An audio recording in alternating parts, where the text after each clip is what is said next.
सरकार समय वृद्धि करिवार जो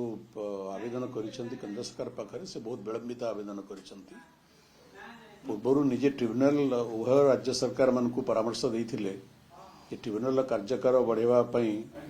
उभय सरकार राज्य सरकार केंद्र पाखरे आवेदन करंतु एवं ठीक समय ओडिशा राज्य सरकार आवेदन कलेनी केंद्र पाखकू टाइम एक्सटेंशन पई सेति पई परवर्ती बैठक रे ट्रिब्यूनल मध्ये स्ट्रक्चर देले राज्य सरकार को हम जानिबारे एवं विलंब सुधा 9 मास मात्र 9 मास जो 9 मास ट्रिब्यूनल अध्यक्ष अनुपस्थित थे से 9 मास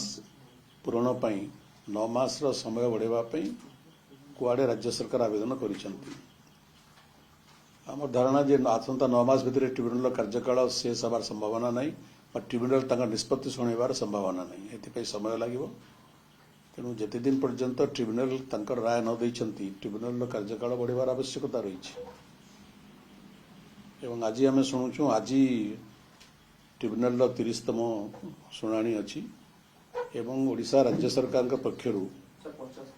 50तम शुणाणी अच्छी आज ट्रिब्यूनल एवं ये 50तम शुणाणी रे जोटे गुरुत्वपूर्ण हियरिंग आज अच्छी आम शुणिबारे आम जानिबारे आज ओडिशार कोनोसी उच्च पदस्थ दायित्व संपन्न अधिकारी ट्रिब्यूनल रे उपस्थित होना कौन दायित्व संपन्न वकील बा सीनियर लॉयर भी उपस्थित होना जहाँ शुणा जाउची जदि यह सत्य ताहले यह अत्यंत दुर्भाग्यपूर्ण घटना अटे एथुरु जना पड़ुची कि महानदी जल विवाद प्रसंग में ओडिशा राज्य सरकार केते सीरियस अटंती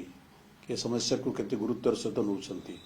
बा ए समस्या समाधान पाई ओडिशार स्वार्थ को बजाय रखिबा पई सरकार कर केते आंतरिकता रही ए कथारु स्पष्ट जना पड़ुची।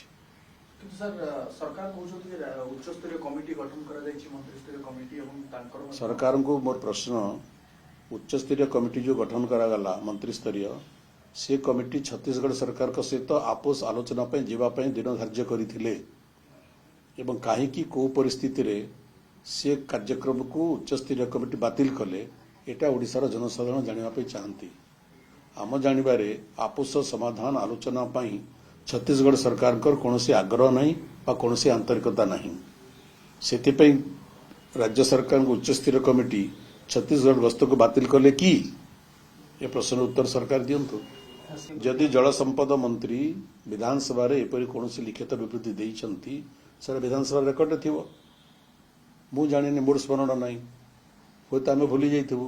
तो दयाकोरी राज्य सरकार से विवरणी उपस्थापित करूँ आम जानबू केबे मान्यवर जलसेचन मंत्री तदानीतन नहीं कथा कहीदे स्पष्ट करतु सरकार कौ अधिवेशन रे केते तारीख रे कौ घटना चक्र रे मान्यवर तदानीतन मंत्री कही सरकार उपस्थापित करूँ नहीं कि आह्वान कले विधानसभा आलोचना हेब ये परंपरा नहीं विधानसभा निश्चय आलोचना हम सरकार भी प्रस्तुत रहतु उत्तर देवाई ओडिशावासी को देखो आज पर्यंत जेते जेते ए प्रकार जल विवाद होईची गोटे उदाहरण अच्छी कि जे आपोष आलोचना द्वारा तार समाधान होईची बोली आम जानवर एपरी कौन उदाहरण नहीं जहाँ भी समाधान होईची बा निर्णय होईची ट्रिब्यूनल मान द्वारा होईची तेणु ओडिशा सरकार चेष्टा करबा उचित जे ट्रिब्यूनल कार्य किपरि त्वरान्वित हो एवं त्वरान्वित करबा पई राज्य सरकार का सहयोग भी आवश्यकता रही जपरि आज शुणा जाउछि जे कई दायित्व संपन्न लोक उपस्थित होना ट्रिब्यूनल तारीख रे आज एथु राज्य सरकार आंतरिकता जना पड़ुछि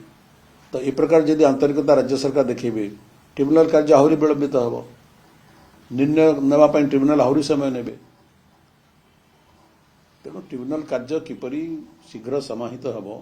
एवं ट्रिब्यूनल तंकर निष्कर्ष पहुंचे एवं तंकर आदेश देवे निर्णय शुणेबे से राज्य सरकार चेष्टा करवार उचित।